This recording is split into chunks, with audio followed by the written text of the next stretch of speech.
अस्सलाम वालेकुम अंकल। वालेकुम सलाम बेटा मरियम, कैसी हो? अल्लाह का शुक्र। अंकल आप कैसे हैं? बहुत दिनों के बाद हमारी बात हो रही है। हाँ, बहुत दिनों बाद हमारी इस पर गुफ्तगू हो रही है। तो अंकल मैंने कुछ आपसे सवालात करने हैं और जो कि थोड़ी लंबी आयत है सूरह बकरा की 178। उस पर मैं कुछ अच्छा। पढ़ रही थी उसको, तो मेरे कुछ सवालात हैं उसके लिए, और मुझे उसका तर्जुमा बिल्कुल समझ नहीं आया। तो मैं उस पे थोड़े से आपसे क्वेश्चंस करना चाहती हूँ आज। अम, इसमें मैं आपके सामने तीनों सवाल रख देती हूँ, फिर आप उनको आंसर कर दीजिएगा। पहला तो ये है कि मैंने देखा कि उसमें किसास का वर्ड यूज हुआ है आयत में, लेकिन मुझे समझ नहीं आई कि किसास का मतलब बदला लेना कैसे होता है, क्योंकि बदला जो है वो तो इटसेल्फ मेरा ख्याल है कि अरबी का लफ्ज है। तो यहाँ पे किसास का लफ्ज क्यों इस्तेमाल हुआ बदले के लिए? अगर क्या ये वाकई हाँ, बदला है या नहीं है, या क्या मतलब हमने तर्जमा जो है वो सच में किसास का तर्जमा ठीक किया है बदला के तौर पे, या ये बदला नहीं है, कुछ और है। दूसरा जो जिस चीज ने मेरे अंदर बहुत बेचैनी पैदा की, वो दूसरा पार्ट है इसी आयत का, जिसमें जो स्टार्ट होता है अल हुर्रु बिल हुर्री हुर्रू से, जहां पर औरत के बदले औरत, आजाद के बदले आजाद, गुलाम के बदले गुलाम, औरत के बदले औरत है। मुझे ये बात समझ नहीं आई। मैं उनके ऊपर तो नहीं करना चाहूंगी आजाद और गुलाम के, उन पर भी मुझे बहुत एतराज है, लेकिन औरत के मामले के उसमें मैं ये कहना चाहती हूँ कि मतलब फॉर इंस्टेंस अगर कल को मेरा भाई किसी की बहन को कत्ल कर देता है, तो क्या मुझे पेश कर दिया जाएगा कत्ल करने के लिए, क्योंकि मेरे भाई ने किसी की बहन को कत्ल किया? इंस्टेड के मेरे भाई को उसकी सजा मिले, मुझे उसकी सजा जी मिलेगी। तो ये एक अजीब जी सी जी, बात लगी बिल्कुल सही। मुझे इसमें। और तीसरा जो था ना, वो दीप का लफ्ज जो है वो कहाँ से आया है, क्योंकि मैंने तर्जमा पढ़ने की कोशिश की, तो जो एक सिर्फ एक लफ्ज जिसका मुझे लगता है कि दीप तर्जमा किया गया है वो है अदा।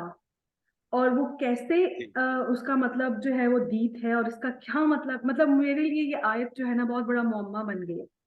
तो मैं आपसे पूछना चाहती जी थी कि मुझे बता दीजिए कि इसका क्या है ये जी। तर्जुमा। मैं अपने तमाम सामीन से और आपसे भी मरियम, आपने तो कुरान खोल के रखा है सामने, जी सामीन से भी मैं दरखास्त करूंगा कि इस आयत की समझ बूझ और तर्जुमानी के लिए वो सूरह बकरा की आयत नंबर 178 इसको खोल लें। क्योंकि जब मैं इसको पढ़ूंगा तो मैं किस जगह पे ठहराव करूंगा, कहाँ रुकूंगा, मेरी आवाज को आप नोट कीजिएगा। और वो उसकी एक, मैं अपनी मर्जी से नहीं रुकूंगा, वहां पर कुछ साइन लगे हुए होंगे जिसकी वजह से मैं वहां पर रुकूंगा, फिर आगे बढ़ूंगा, रुकूंगा और फिर आगे बढ़ूंगा। तो मैं चाहता हूं कि सब लोग अपने अपने कुरान को खोल लें। मैं आयत की तिलावत करता हूँ। बिस्मिल्लाहिर्रहमानिर्रहीम। या अय्युहल लजीना आमनू कुतिबा अलैकुमुल क़िसासु फिल क़त्ल। अब देखिए, मैं ठहर गया यहाँ पर।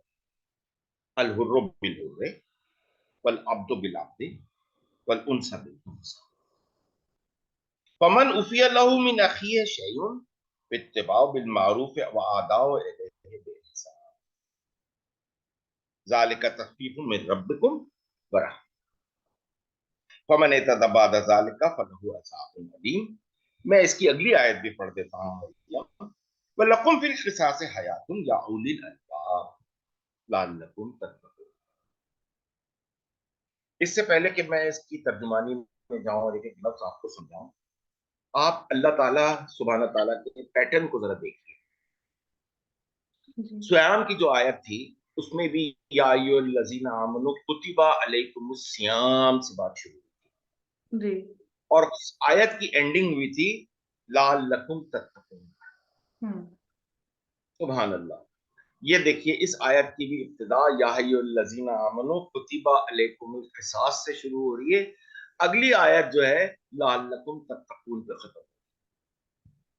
सेम पैटर्न से वो चली है। लेकिन आप ये देखिए कि हमारे यहाँ श्याम पर कितना जोर और इस जी आयत को कितना नजरअंदाज। जी। हालांकि पैटर्न एक ही है। चलिए, ये तो एक अलग बात हो गई। अब हम चलते हैं एक एक लफ्ज की तरफ, लेकिन मैं ज्यादा तफसील में नहीं जाऊंगा। मैं आपको एक चीज बता दूं कि मैं इस आयत की मुकम्मल तफसील पैगाम हक चैनल पर करूंगा। एक एक लफ्ज को मैं तोड़ तोड़ के ग्रामेटिकली वहां बताऊंगा, जो कि तकरीबन 1.5 घंटे का या 2 घंटे का लेक्चर हो जाएगा। लेकिन यहाँ हम मुख्तसर करेंगे, क्योंकि हमारे सुनने वाले जो हैं वो इस वक्त इसको मुख्तसर अंदाज में सुन लें। ठीक हो गया, या हम उसका अय्युहल लजीना, शेयर कर देंगे, हम उसका लिंक यहाँ हाँ, पे शेयर कर देंगे। हम उसका लिंक शेयर करें, बिल्कुल। जी। या अय्युहल लजीना आमनू, इसका अमूमन तर्जुमा ये कर दिया जाता है ए ईमान वाले। नहीं, ऐसा नहीं है। आमनू सबसे पहले तो माजी का सीगा है, अमन से बना। इसके दो तरीके हैं इस टुकड़े को बयान करने के। ए वो लोग जो अमन पर कायम हो गए हैं, एक तो ये तरीका है। और एक तरीका ये है कि ए वो लोग जो किसी चीज पर एतबार कर रहे हैं। देखिए, माजी का सीगा है, मैं आपसे फिर कह रहा हूं, ये प्रेजेंट में नहीं जाएगा। आमनू माजी का सीगा ठीक है। है वो लोग जो किसी चीज का एतबार पहले से कर चुके हैं। ठीक है। कुतिबा का मतलब होता है मैंडेटरी, लाजमी, लाजमी करना है। हम्म। अलैकुमुल किसास, ये हम्म। किसास लफ्ज जो है कसस से बना है, फाल के वजन पर। किसास के माने होते हैं किसी चीज को बैक ट्रैक करना। किस्सा जब आपको सुनाया जाता है तो आप हम्म। उस किस्से के अंदर पीछे जाते हैं और वो देखते हैं पूरा किस्सा और उससे एक मोरल निकालते जी। हैं। किसास का मतलब होता है किसी चीज को, कोई वाकया आपके सामने आए, आप बैक ट्रैक करो। मैं आपको एक मिसाल देता हूँ। एक जगह हादसा हो जाता है, कत्ल हो जाता है, चोरी हो जाती है। पुलिस का इन्वेस्टिगेटर आता है, वो सबसे पहले देखता है, अच्छा जी कितने बजे ये हुआ, कौन आया था, क्या हुआ था, तमाम बातों को वो बैक ट्रैक करता है। या ठीक है। आपने देखा होगा फिल्मों में कि मुजरिम भाग गया और एक खोजी उसकी खोज लगाता है। वो हम्म। मट्टी हटी हुई, अच्छा यहाँ से गुजरा, टहनी टूटी हुई, अच्छा यहाँ से गुजरा था, यहाँ आग जलाई थी।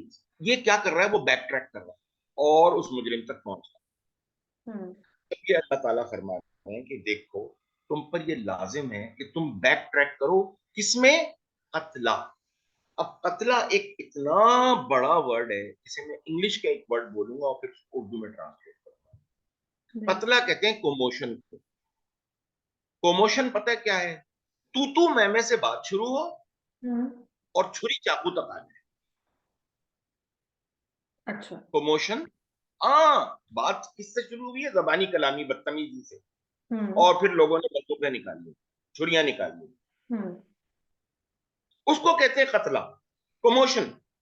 अच्छा। या मैं इसको कहता हूँ होमिसाइड। होमिसाइड का कोई केस हुआ, किसी को कत्ल किया गया, किसी को मार दिया गया।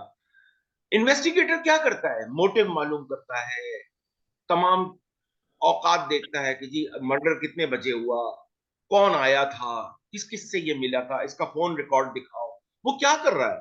वो बैक ट्रैक कर रहा है, हम्म। मुजरिम तक पहुंच।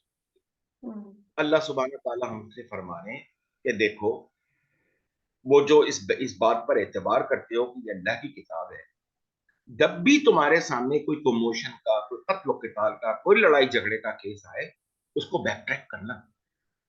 अंकल, एक इसमें मुझे थोड़ी सी ये बता दीजिए कि ये जो कथला है, इसमें जैसे आपने बताया कि बात तू मैं से स्टार्ट हो और छुरियां चाकू लोग निकाल लें, यानी हथियार निकाल लें। मुझे ये बताएं कि इसके अंदर मतलब इसका एंड रिजल्ट किसी का मरना जरूरी है या सिर्फ झगड़ा भी इसके अंदर कतला में शामिल है? देखिए, जायदाद का झगड़ा हो गया, हम्म। मियाँ बीवी में आपस में झगड़ा हो गया, तो जरूरी मर्डर होना? अच्छा, मर्डर होना दो, जरूरी नहीं है इसमें। ठीक है। नहीं, मर्डर, मियाँ बीवी में झगड़ा हो गया, बात तलाक पे आ गई। हम्म। अब जो यानी मुंसिफ एक्सट्रीम पे। आएगा, अच्छा, यानी इसका मतलब है कि छोटी सी बात से लेकर एक्सट्रीम पर पहुंचने को कतला बोला जाता है।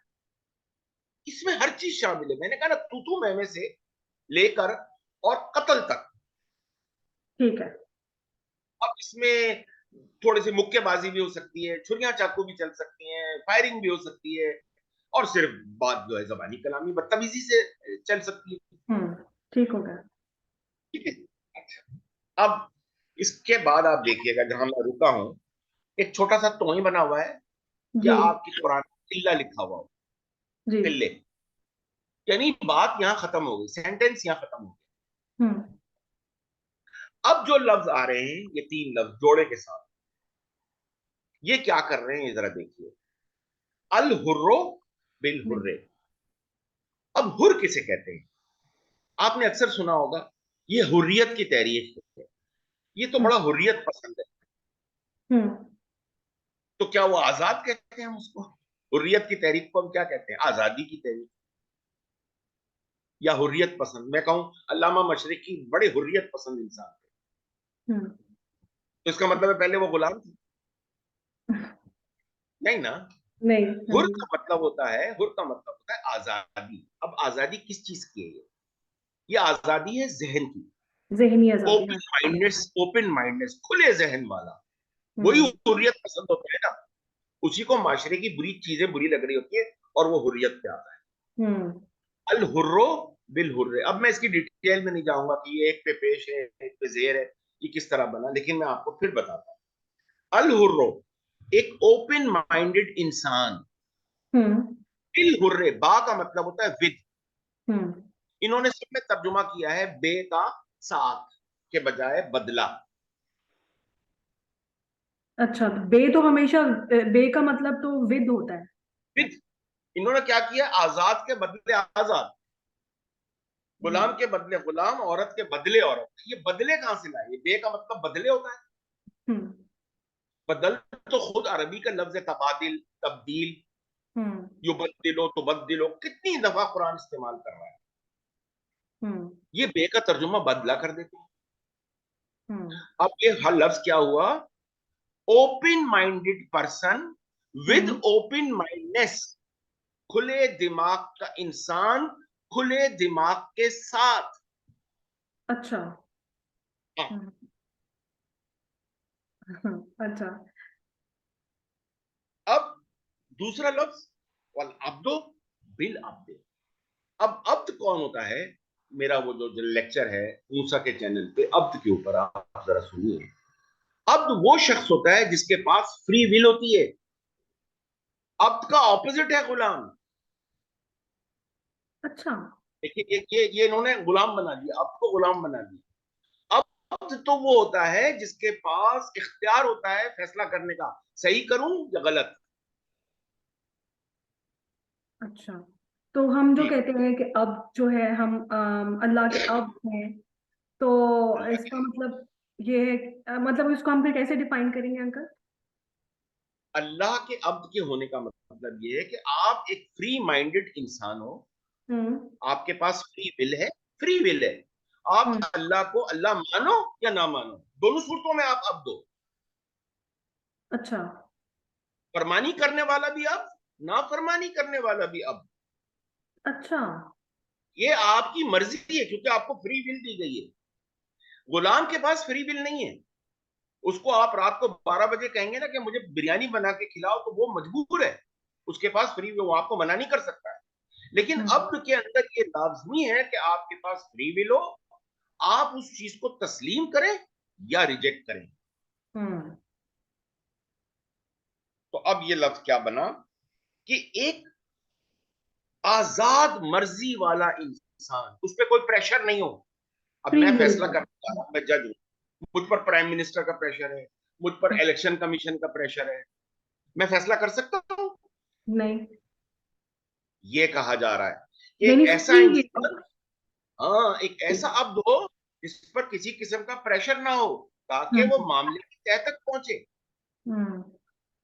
विद एक एक आजाद मर्जी वाला इंसान, बड़ी आजाद मर्जी के साथ बिल अब्दे। अच्छा। हाँ, हम्म। अनप्रेशराइज। देखिए, पहले क्या कहा? Open minded. हाँ जी। सेकंड लफ्ज क्या कहा? अनप्रेशराइज हो। अनप्रेशराइज्ड। हम्म। तो वही तो आप सही फैसला कर सकोगे ना। आपने हम्म। अगर पैसे लिए हुए एक पार्टी से, झगड़े के हम्म। फैसले में आप प्रेशर में हो, आप फैसला कर सकोगे? नहीं, बिल्कुल नहीं कर सकता। नहीं कर सकोगे। हाँ जी। कितनी खूबसूरत बात है अल्लाह सुब्हानहू तआला की। और तीसरी बात है, वल उनसा बिल उनसा। उन्स का मादा है अनसा। अब ये किस तरह कंस्ट्रक्ट हुआ उनसा, ये आपको मैं अगर थोड़ी सी तफसील बता दूं कि अरबी में अलिफ मकसूरा कब लगता है। ये आप देखिए, खड़ा अलिफ लगा हुआ है, जी जी। क्या लगा के खड़ा अलिफ लगा हुआ हम्म है। खड़ा अलिफ लगता है तो इसको हम अलिफ मकसूरा कहते हैं, और अलिफ मकसूरा के कुछ रूल्स हैं। हम्म। एक तो ये जुमला जो है, ये वर्ड जो है वो मुअन्नस हो जाता है। दूसरा, ये सिफ्त बन जाता है। मैं इसकी मिसाल कुरान से बताता हूँ। उज़्मा देखिएगा कैसे लिखा हुआ है कुरान में, कुबरा देखिएगा कैसे लिखा हुआ है कुरान, सेम स्टाइल में, या डाल के खड़ा अलिफ। उज़्मा का मतलब होता है बहुत अजीम, कुबरा का मतलब होता है बहुत बड़ा। अब ये अनस से बना उनसा, सिफ्त बन के आ रहा है। उनसा का मतलब होता है नफीस, एक नफीस इंसान, निहायत नफासत के साथ। तो इसका मतलब इंग्लिश। औरत तो हुआ ही नहीं, मतलब मैं यही सोच रही थी अंकल कि हम निसा बोलते हैं औरत और जहां पे भी औरतों का जिक्र आ रहा है हम उसका तर्जमा करते हैं कुरान में, वो निसा से करते हैं, तो यहाँ पे उनसा कैसे हो गया? तो ये अंकल बता दीजिएगा कि ये किस मतलब ये कहाँ से आ रहा है? मैं आपको इंग्लिश के दो वर्ड देता हूं, अब आप उससे पहचान जाएंगे। निसा को कहते हैं फीमेल, जी। और उनसा या अनसा को कहते हैं फेमिनिन। अब फेमिनिन का मतलब है कि वो फीमेल बन गया। मैं नहीं। कहता हूं ये फेमिनिन नाउन है, वो औरत बन गया। अच्छा अच्छा, ठीक हो गया। सही। फीमेल और फेमिनिन में आप फर्क समझो। हम्म। ठीक है, ये फेमिनिन हो गया। अब इसके लिए मैं इंग्लिश का वर्ड देता हूं, एफिमिनेट। उनसा कहते हैं एफिमिनेट, बहुत ही नफासत के साथ, बड़े असर अंदाजी के साथ। अच्छा, तो फिर अंकल ये तो इस तरह से तर्जमा बन रहा है कि जैसे हम ये कहें कि वो बहुत ज़हीन इंसान है और उसने जहानत के साथ ये काम किया, यानी यस। ज़हीन होना उसकी खसूसियत है और जहानत उसका एक्शन है जो उसने जो जिसको उसने परफॉर्म किया है, या वो एक शाबाश। बहादुर इंसान है और उसने बड़ी बहादुरी के साथ इस सिचुएशन को डील किया। तो वो वैसे तो बहादुर है क्योंकि वो उसका कैरेक्टरिस्टिक है, लेकिन बहादुरी उसने परफॉर्म की है। तो इस तरह से ये अल हुर्रु बिल हुर्री या वल अब्दु बिल अब्दी चल रहा है कि ओपन माइंडेडनेस के साथ। ठीक है। शाबाश। हम्म। अनप्रेशराइज्ड, अनप्रेशर, बगैर किसी प्रेशर के साथ, प्रेशर के, ठीक है। नफीस इंसान बड़ी नफासत के साथ। अब ये नफासत तीन यानी कि कैरेक्टर्स किसके हाँ, बताए बताए? ये इसके आमनू के बताए। ये तो जो यानी जो कर रहा है, इन्वेस्टिगेट कर रहा है, ये जो बैक ट्रैक कर रहा है उसकी बता रहे हैं ना खसूसियत। उसकी तीन खुसूसियात बता दी, क्योंकि वो ठीक। आमनू है ना। हाँ जी। वो पहले से किसी बात को ट्रस्ट कर रहा है ना, उससे कहा जा रहा है देखो तुम पर लाजिम है बैक ट्रैक करना कोई भी हाँ जी। झगड़े को। हाँ जी। ऐसे करने वाले में ये तीन खूबियां हो। ना सिर्फ ये खूबियां होनी चाहिए बल्कि वो उनको प्रैक्टिस भी कर रहा हो, मतलब ओपन माइंडेड तो वो हो लेकिन वो ओपन माइंडेडनेस को प्रैक्टिस भी करे, नफीस हाँ, इंसान हो और नफासत को प्रैक्टिस करे during all this process back track करने में। हम्म शाबाश। अब देखिए, आपको जो एक जज मिल रहा है या इन्वेस्टिगेटर मिल रहा है, उसकी तीन क्वालिटीज बता दी। हम्म। ये ठीक। इन्वेस्टिगेटर के अंदर तीन क्वालिटीज होनी चाहिए। ऐसे अरे गहरे नथु खैर को नहीं ले आना इन्वेस्टिगेट करने के लिए। ठीक हो गया। तो फिर ठीक है। इसमें ये तो ना हुआ ना कि अगर औरत को मार दिया तो बस औरत किसी और की औरत को पकड़े और उसको मार दें, ऐसा तो नहीं है फिर ये तो है, अलग। आपको नजर आया? नहीं, बिल्कुल आपको नहीं नजर आया। आया? मेरे नहीं। तर्जुमे में कहीं नजर आया कि औरत के नहीं। बदले औरत? नहीं, ये बल्कि भाई इससे नफीस सुकून इंसान महसूस हुआ है थोड़ा। सुकून महसूस हुआ। अब देखिए, अब यहाँ पर फिर एक छोटा सा तोई लगा हुआ है। जी सेंटेंस कंप्लीट। जी कुरान हाथ में खुला हुआ होगा, आपको नजर आएगा छोटा सा जी तोई जी, मैं या देख किल्ले रही हूँ, लगा हाँ जी। होगा। जी। हाँ, किल्ले लगा होगा। फमन उफिया लहू मिन अखी शैइन फत्तबाउ बिल मारूफ फआदाउ इलैहि बिहसान। हम्म अगर उसे माफ कर दिया जाए, अब जो हम्म जो फैसला कर रहा है वो माफ कर दे उसको, कि नहीं यार हम्म चलो कोई बात नहीं, छोटी सी गलती है, तुम्हें हम इस दफा ग्रांट करते हैं, कोई डिस्काउंट देते हैं। हम्म। ठीक है। अब ये अखी है, उसका अखी कौन है? वही जो फैसला कर रहा है। हम्म। ठीक इन्होंने है। पता है क्या बनाया हुआ है कि जो कातिल का जो जो जो भाई है वो मकतूल है, और जो कातिल है ये दोनों भाई भाई हैं। मैं आपको तर्जुमा अगर सुनाऊं तो आपको हंसी आएगी। हम्म। वो कहते हैं, और कातिल को उसके मकतूल भाई के किसास में कुछ माफ कर दिया जाए। अब मकतूल भाई बन गया अभी तो कातिल झगड़ का। के अभी तो झगड़ के उसको मार दिया है। और अब ठीक है। अब वो भाई बन गया। अब भाई बन गया। ठीक है। देखिए कैसा मजाक है ना। हम्म। ये हाफिज मोहम्मद जालंधरी साहब का तर्जुमा है कि कातिल को उसके भाई मकतूल के कसास में कुछ माफ कर दिया जाए। अरे भाई अभी तो कत्ल किया था, अभी भाई बन गया? हम्म। कैसे भाई बन गया वो? हाँ, वो तो झगड़ रहा था उससे। हाँ जी। वही तो। ये जो अखी है, ये है की जमीन फिर आमिनों पे जा रही है, हाँ जी। जो फैसला करने आया है, हाँ जी, जो बैक ट्रैक कर रहा है, जिसकी 3 जो बैक खसूसियात। ट्रैक कर रहा है। आप है की जमीन का मर्जा देखें। हम्म। मर्जा जो है आमिनों पे जाके गिरता है हम्म। कि अगर उसे माफ कर दे उसका वो भाई जो फैसला कर रहा है किसी चीज हम्म। में, तो उसे क्या करने चाहिए? उसे भी इत्तेबा करनी चाहिए पॉपुलर मेथड से। मारूफ कहते हैं पॉपुलर, हम कहते हैं मशहूर मारूफ। हम्म। वो आदाब अलैहे बे एहसान। आदा का तर्जुमा इन्होंने कर दिया है दीद देना। अरे आदा का तर्जुमा होता है टू रीपे। अब मैं आपसे कहता हूं मरियम, पे रिस्पेक्ट टू योर एल्डर्स। आप पैसे देते हो उनको? नहीं। नहीं। नहीं देते हो ना। हम्म। तो अगर अब मैं कहता हूं कि यार डू दिस एंड रीपे, हम्म। इसका मतलब आप मुझे पैसे दोगे? नहीं, इसका मतलब है कि मैं उसको उसी तरह से माशरे में लौटाऊंगी, किसी तरह से। इसी तरीके से माशरे में लौटाऊंगी, रीपे करूंगी मैं हम्म। उसको। हम्म। अब ये कहा जा रहा है कि अगर उसको उसका भाई जो फैसला करने वाला था माफ कर दे, तो जिसे हम्म। माफ किया गया है उसे चाहिए कि वो माशरे में भी बेस्ट तरीके से बेएहसान, विद एहसान, हम्म। एहसान हुस्न से बनाए, बेस्ट तरीके से के साथ हम्म। उसे रिपे करे। अच्छा। ठीक है। यानी इसका जालिका। मतलब दीत नहीं है, और जो दीत हम कहते हैं कि देखें, ये भी अंकल मेरे लिए एक बहुत बड़ा मुअम्मा था कि अगर फॉर इंस्टेंस कोई शख्स आकर मुझे कत्ल कर देता है, तो मेरा भाई जो है वो उससे या तो उसकी उसकी बहन को जाके कत्ल करेगा, या फिर मेरे कत्ल के एवज वो पैसे ले लेगा। मतलब ये कि उसका या कत्ल की बात हो गई या झगड़ा लड़ाई की बात हो गई, यानी मेरा भाई जो है वो मेरे झगड़े लड़ाई के बदले किसी से पैसे ले लेगा। ये तो एक इंतहा दर्जे की एक खुदगर्जी और घटिया किस्म की एक ये हरकत है, जिसको कि मैं एक्सपेक्ट नहीं करती कि वो कुरान के अंदर इस तरह की कोई बात लिखी गई हो। तो मेरे लिए ये मैं बहुत आपसे क्या, बड़ा था जिसको आपने हल किया कि अदा का मतलब यहाँ पर दीत लेना या उसको पैसे से रिप्लेस करना नहीं है, बल्कि इसका मतलब ये है कि उसने बेहतर तरीके से उसको माशरे में रीपे करना है, लौटाना है इस चीज को, क्योंकि उस पर एक एहसान हुआ है। यानी कि उसके भाई ने उसके ऊपर एक एहसान किया कि उसको एक कह दिया कि ठीक है, वार्निंग दे दिया, जैसे वार्न कर दिया है। क्या वार्निंग दे दी? हाँ जी। हमारे ऑस्ट्रेलिया में क्या होता है, अगर आप सिग्नल तोड़ दें तो जज हाँ क्या जी। करता है, ऐसे हथेली आपके सामने लेता है, उस पर ऐसे करके मारता है, कहता है डोंट डू इट अगेन। जी। हाँ जी, अब अगर वो क्योंकि दूसरी दफा सिग्नल तोड़े फिर?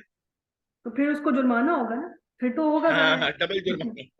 फिर तो उसे जुर्माना क्या होगा, क्या कि लेकिन जी, अगर एक आधी दफा उसने कह दिया है जज ने, बल्कि एक दो दफा हो चुका है हमारे यहाँ पर, मैं जानती हूँ कुछ लोगों को कि वो इसी तरह से उन्होंने कुछ रूल ब्रेक किए वहां पे, रोड रूल्स कुछ ब्रेक किए, और उनका मामला, उनको फाइन हुआ और उनका मामला कोर्ट में गया।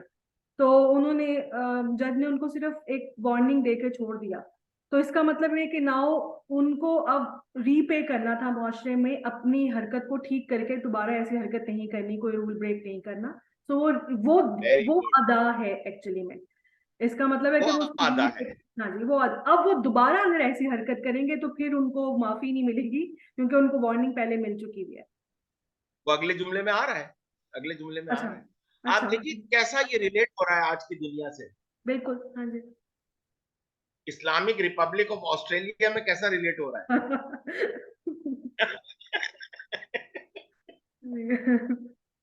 क्योंकि हम दोनों उस मुल्क के शहरी हैं ना। ज़ालिका तखफीफुम मिर रब्बिकुम व रहमा। अब यहां जब भी लफ्ज रब आएगा तो ये जो उस पर आसमान पे नहीं बैठे हुए हैं तखत पर, ये वो बना लेते हैं। रब में। हाँ जी, अब देखिए अंकल, इसमें तर्जुमा ये है कि बदला जो है ना वो, सॉरी, माफी जो है वो उनके भाई ने दी, लेकिन हाँ, ये रब की तखफीफ और रहमत जो है ना वो रब की तरफ से है। देखा कैसी अब कैसी दो मुतज़ाद बातें की। जी। रब का मतलब होता है लॉर्ड, इख्तियार रखने वाला, पालनहार, निगहदाश्त करने वाला। आप देखिए फिरौन ने अपने आप को क्या बोला, अना रब्बुकुमुल आला। उसने ये नहीं हम्म कहा कि अना इलाहुन आला ना, हम्म उसने कहा अना रब्बुकुमुल आला, मैं तुम्हारा रब हूं, मैं तुम्हारी निगहदाश्त करता हूं। हम्म और हमको कुरान सूरह मायदा में क्या कहता है, कूनू रब्बानीन, तुम सब हम्म रब बन जाओ। हम्म। तो हम रब बन गए। मतलब हम पालने वाले बन गए ना, हम अपनी अपनी Exactly. कैपेसिटी में, इसका मतलब है कि वो बन सकते हैं, ऐसा ही है। रब कोई भी बन सकता है, अपनी हम्म कैपेसिटी में रब बन सकता है, निगहदाश्त करने वाला, किसी की पालन पोसी करने वाला, किसी हम्म पर इख्तियार रखने वाला। हम्म रब कोई भी बन सकता है, इलाह नहीं बन सकता है, हम्म अल्लाह नहीं बन सकता है वो, हम्म लेकिन रब बन सकता है। ज़ालिका तखफीफुम मिर रब्बिकुम, तुम्हारे उस रब की तरफ से जिसने तुम्हारा फैसला किया, वो हम्म। जज, ये तुम्हें डिस्काउंट दिया गया है। क्योंकि वो इख्तियार रख रहा था ना आपके, वो आपको सजा देने या आपको वार्न करने, इन दोनों में इख्तियार रख रहा था, इस वजह से उस सिचुएशन में वो रब था, ऐसा ही है। देखा, अच्छा। ऐसे ही है बिल्कुल। इस हम्म सिचुएशन में वो जो आमनु है, जो तीन हम्म क्वालिटीज के साथ आ रहा है, हम्म जिसने आपके फैसले में थोड़ी सी आपको रियायत दे दी, चलो यार इसको इतना जुर्माना कर दो, बस 5,000 रुपए ले लो। हम्म तो ये तखफीफ किसने दी? ये तखफीफ उस रब ने दी जिसके पास फैसले करने का इख्तियार था। हम्म। और क्यों दी उसने? वो रहमा, ताकि तुम्हारी डेवलपमेंट करे। अच्छा, रहमत का मतलब डेवलपमेंट होता है। रहम क्या करती है, औरत का रहम क्या करता है बच्चे को? हाँ जी, बस डेवलप करता है, मतलब उनको अपने अंदर रखकर, तो उसको जाहिर है उसकी ग्रोथ हो रही होती है, डेवलप कर रहा होता है। देखा, वो इतना सा खून का लोथड़ा होता है, और 9 महीने में वो रहम उसके साथ क्या करता है, उसे प्रोटेक्ट करता है, उसकी डेवलपमेंट करता है। ये लफ्ज रहम से आया है ना, अच्छा अच्छा, ठीक है। ताए हम्म मरबूता के साथ रहमा, हम्म नशो नुमा। अरे तुम्हारी नशो नुमा के लिए तुम्हें ये तखफीफ दी गई है, तुम्हारे रब की तरफ से। वो रब वो था जिसने तुम्हारा फैसला किया। उसने कहा नहीं 25,000 नहीं, 5,000 ले लो इससे, चलो इसको डिस्काउंट हम्म दो, हम्म एंड लेट हिम सी कि ये रिपे करता है नहीं करता है माशरे में। हम्म। ठीक। अच्छा। ठीक हो गया। फमने तदाबादाजान, उसके बाद वो दोबारा सिग्नल तोड़ता है। हम्म। फिर हाँ जी, सिग्नल अगली दफा फिर तोड़ के आ गया, ये तोड़ता है, हाँ जी।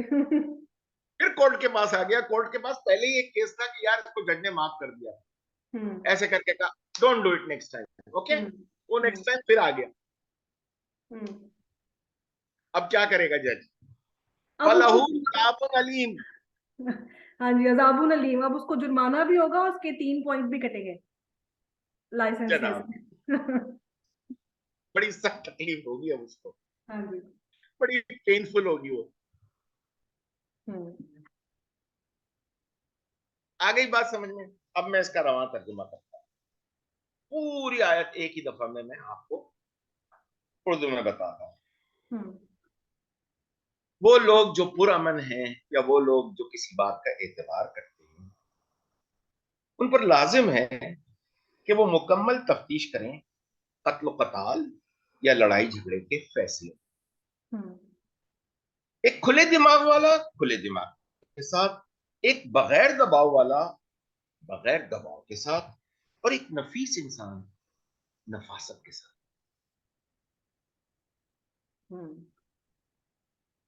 तो जिसे किसी मामले में कोई रियायत दी जाए तो वो भी एक उम्दा मकबूल तरीके से उस पर अमल दरामद करके उसे रीपे करे।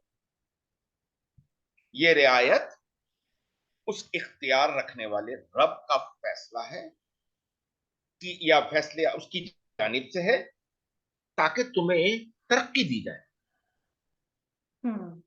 Why यू growth हो शुड ग्रो। सके। हम्म हम्म फिर आइंदा कोई ज्यादती करे हम्म तो फिर उसके लिए बड़ी ही सख्त तकलीफ है। हम्म आई बात समझ में? कितनी बिल्कुल। और खूबसूरत बात। ना सिर्फ बात समझ में आई बल्कि ये भी पता चला कि ऐसा कोई बात नहीं है कि आपने औरत के बदले औरत, आजाद के बदले आजाद, गुलाम के बदले गुलाम।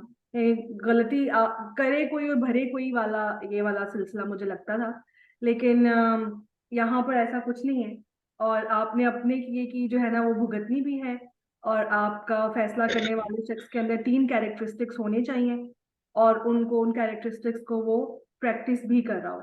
और फिर वो आपको बताएगा कि आपने ये वार्न करना है उसने आप मतलब सिविरिटी ऑफ आपका जो जुर्म है उसके ऊपर डिपेंड करता है कि वो आपको कैसे डील करता है।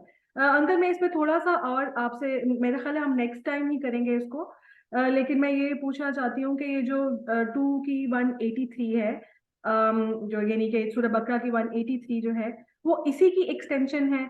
क्योंकि मुझे लगता है ये मौजू उधर उधर तक एक्सटेंड हो रहा है, और वहां पर जहाँ पे सयाम की बात हो रही है तो वो शायद गालिबन इसी मतलब सयाम से मुराद कोई रिहैब या कोई इस किस्म की चीज है जो कि इसी के साथ कनेक्टेड है गालिबन। ऐसा ही है। बिल्कुल ऐसा ही है, बल्कि आप इसी सूरत की 181 देखिएगा, वहां लफ्ज बदलहू और बदला युबद्दिलो कितनी दफा आया है। जो इन्होंने वहां पर उसको बदला कर दिया, बा का तर्जुमा बदला कर दिया, हालांकि अल्लाह ने बदलहू और युबादिलो अगली आयत में। बिल्कुल 181 में जी, मैं जी देख रही हूँ। देखो, देखो, अल्लाह को अरबी थोड़ी आती थी। तो नऊजुबिल्लाह, मेरे मुंह में खा। जी अंकल, मेरा ख्याल है कि हम इसको जो है ना, अब हमें ये समझ में आ गया, तो मुझे लगता है कि हम अगली वाली आयत को भी इसी के कनेक्शन में लेकर चलेंगे, और हम देखेंगे कि ये किस तरह से कनेक्टेड है, क्योंकि मुझे इन आयत में बहुत कंफ्यूजन फील होती है। मुझे ऐसे लगता है जैसे कि बहुत फ्रेगमेंटेड है, कोई एक मौजू आ रहा है उसके बाद अगली आयत में कोई और मौजू आ रहा है, जो कि मुझे कलाम ऐसा नहीं लगता कि किसी ऐसी पर्सनैलिटी का है जिसने हमें तमाम नॉलेज दिया है। मैं अपने आप को ये कहूंगी कि बीइंग रिसर्चर हम देखते हैं कि हमारी राइटिंग में कितनी कोहेरेंस है, कितना फ्लो है। अगर रिसर्च करते हुए एक रिसर्चर के तौर पर मुझे ये बात पता है कि ये कोहेरेंस नहीं है, तो एक रब को या एक खुदा को, अल्लाह को इस बात का कैसे नहीं मालूम हो सकता। तो मुझे लगता है कि ये चीज हमने शायद तर्जुमों से उसको बहुत ज्यादा डिफरेंट कर दिया है, हालांकि ये शायद गालिबन ऐसी चीज नहीं है। और मुझे लगता है एक टॉपिक आता है जो बहुत फ्लो में चलता है, तो ये अगर हम इसको अलग अलग पढ़ें तो ये बहुत फ्रेगमेंटेड लगता है। तो हम उसको डिस्कस करेंगे कि आगे से 178 से ऑनवर्ड जो कुछ आयात है वो किस तरह से एक ही टॉपिक के अंदर आ रही है। मैं आपको एक छोटा सा वाकया बताऊं।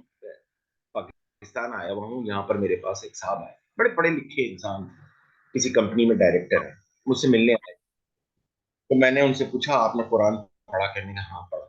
मैंने कहा क्या समझे? कहने के डॉक्टर साहब कुछ समझ में नहीं आया, इतना केओटिक है, हम्म इतना डिसऑर्गेनाइज, इतना कंफ्यूजिंग है। एक हम्म आयत कहाँ चल रही है तो क्या मौजू है, तो नेक्स्ट में तो क्या मौजू है। मैंने बंद कर दिया। हम्म ये है अल्लाह की किताब। जी आप कह रही हैं आप छोटी सी एक पीएचडी हैं अल्लाह के मुकाबले में, जी हालांकि आप बहुत बड़ी चीज, लेकिन आपकी आपकी राइटिंग्स के अंदर कोहेरेंस है। जी और बिल्कुल। अल्लाह सुब्हाना ताला की राइटिंग में कोहेरेंस है ही नहीं, जी यही बात है मुझे कोई बहुत ज्यादा, कंपैरिजन। हाँ जी, महसूस होती है कि हमें इसको देखने की जरूरत है कि अगर हम एक बिल्कुल चंद साल की ट्रेनिंग के बाद, 4-5 साल की ट्रेनिंग के बाद हमें ये मालूम होना शुरू हो गया कि राइटिंग में कोहेरेंस होनी चाहिए, तो एक वो जिसका जिस जो नॉलेज में ही जो रब्बुल आलमीन है, जैसे कि आप हमारी डिस्कशन उस दिन हो रही थी कि तमाम जो अलूम है उसके ऊपर उसको वो उसी के ही है बेसिकली। तो उसको कैसे नहीं पता हो सकता इस चीज का, उसकी राइटिंग में कोहेरेंस देखिए, क्यों नहीं होगी? ये तो नहीं हो सकता। मैं आपको तो बता रहा हूँ, यहाँ से जो मौजू चला है ना, ये सियाम पे जाके खत्म होगा। क्योंकि मैंने कहा ना, कुतिबा अलैकुमुल जी जी, क़सास और कुतिबा सियाम। अब ये इससे मिलती जुलती कोई चीज आएगी, आप देखिएगा क़सास से वहां ठीक हो गया अंकल, हम सियाम। इसको इंशाल्लाह नेक्स्ट अपनी वीडियो के अंदर डिस्कस करते हैं। और मुझे लगता है कि हम ये 4-5 जो आयात हैं जो 183 तक आ रही हैं हमारे पास, इनको हम कवर करें ताकि हमें ये पता चले कि बेसिकली कौन सा हमारा टॉपिक जो था वो इसमें डिस्कस हो रहा था। और खास तौर पर हमें थोड़ी सी इसकी समझ भी आए, खास तौर पे ये कसास और डीप की बात जो आज बहुत क्लियर हो गई है। Thank you so much uncle, मुझे बहुत सुकून हासिल हुआ बीइंग फीमेल मुझे बहुत सुकून हासिल हुआ है इस चीज में, इसको पढ़ के। और उसके बाद मैं अगले टॉपिक्स भी पढ़ना चाहूंगी क्योंकि अब मेरी क्यूरियोसिटी जो है ना वो और बढ़ गई है कि ये कैसे उसके साथ लिंक्ड है। तो हम इसको इंशाल्लाह नेक्स्ट एक दो जो हमारी मीटिंग्स हैं, जूम मीटिंग्स, उसमें हम इसको डिस्कस करेंगे। मैं खत्म करने से पहले अगली आयत तक जल्दी से तर्जुमा कर देता हूँ। जी। वलकुम फी क़िसास हयात। अरे देखो, इस बैक ट्रैक करने में ही तो लाइफ है। हम्म ठीक है, या उलिल अलबाब, अकल वालों, हम्म वो नकली के काम मत करना। हम्म लालकुम तत्तकून, ताकि तुम मुत्तकी बन जाओ। मुत्तकी कौन होता है? दाढ़ी टोपी वाला, है ना? नहीं नहीं अंकल, अब इसका तो उसके साथ फिर कोई ताल्लुक नहीं बन रहा ना, कोई दाढ़ी ताल्लुक टोपी नहीं। वाली। तो फिर आप आप बताइए, कोई ताल्लुक नहीं। नहीं, तो फिर आप मुत्तकी किसको कहेंगे? ताकि तुम्हारे माशरे में तुम प्रोटेक्ट करने वाले, प्रिवेंशन करने वाले बन जाओ। माशरे में मुत्तकी, आप जुर्म नहीं होंगे। मुत्तकी वो है जो प्रिवेंट करता है चीजों को। हाँ, ओके, ठीक हो गया। मुत्तकी वो है जो कोरोना की वैक्सीन लगाता है, हम्म प्रिवेंटिव मेजर ले रहा है ताकि उसे कोरोना ना हो जाए। उसे कहते हैं हम्म मुत्तकी। हम्म, ठीक हो गया। यानी कि बहुत इसके अंदर अगर हम ये देखें तो बैक ट्रैक करने वाला जो शख्स है, जो किसाफ करने वाला, जिसको हम ये कह रहे हैं बैक ट्रैकर जो है, उसके लिए ये बड़े मतलब बड़ी अच्छी गाइडलाइन उसको प्रोवाइड की गई और उसको बताया जा रहा है कि तुम्हारे लिए तुम्हारा ये एक्शन अगर ठीक होगा तो माशरे में कितनी तब्दीली आ सकती है। तो बिल्कुल ऐसा ही है। हाँ। आप भी किसी मामले में, हाँ, आप भी किसी मामले में, अपने कॉलेज में, अपने इंस्टीट्यूशन में कोई झगड़ा हो जाए, मरियम आप इसका फैसला कीजिए, आपको हम्म बना दिया। अब आपने क्या करना है? किसास करना है। हम्म ये कभी भी कोई भी शख्स बन सकता है माशरे में। जरूरी थोड़ी है कि वो जो सुप्रीम कोर्ट में बैठा हो वो ही होगा। नहीं, हम्म मुझे कई दफा सालिस बनाया गया कि डॉक्टर साहब जरा इसका मसले का हल तो कर दे, ये तो हम्म आदमी लड़ पड़े। हम्म। तो बस मैं क्या आपने करूं?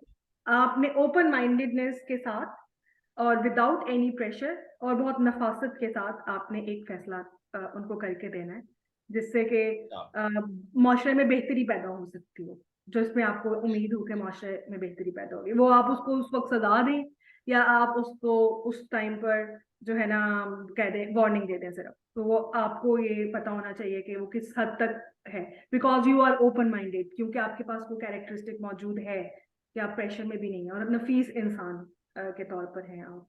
या ये तो बहुत अच्छी बड़ा मजा आया।